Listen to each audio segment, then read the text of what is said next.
So how was that, having to move away from the classroom? You'd obviously gone through the grades before, being in the classroom, and now having to self-study before a tertiary experience.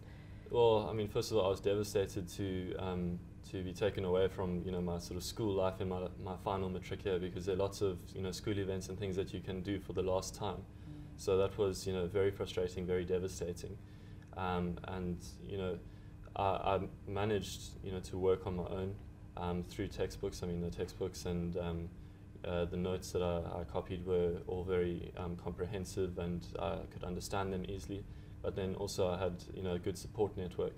I have a group of very bright friends who, if I needed any help to explain anything to me, I could just contact them on social media at any time.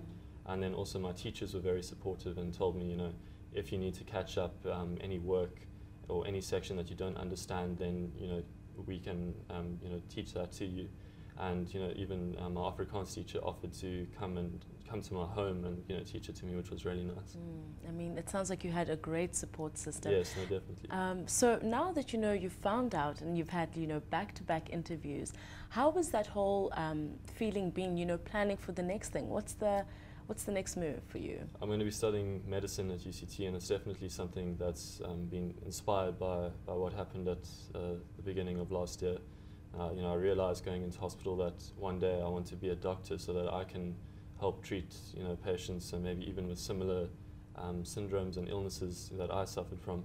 The way that the doctor who treated me was able to treat me.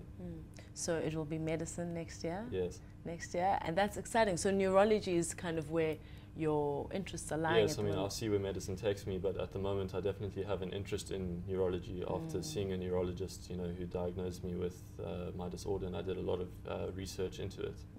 So, I mean, there must be so many matriculants who've seen your face, and really, or kids who are about to start matric this year. If there's something that you could just leave them with, just to really understand, and advice that you can give them regarding matric, what would you say to them? Well, I think it's very important to remember that absolutely anything is possible, and I hope that I was able to prove that, by accomplishing what I did, even with my setbacks at the beginning of the year. So, to any matric because I'm sure every single matric has his or her own story and his or her own challenges in their matric year. So no matter what sort of crisis or setback you're dealing with, it's just important to remember that with hard work and especially positivity, you can get through anything. And then on a more sort of practical level, I definitely say, you need to work consistently throughout the year.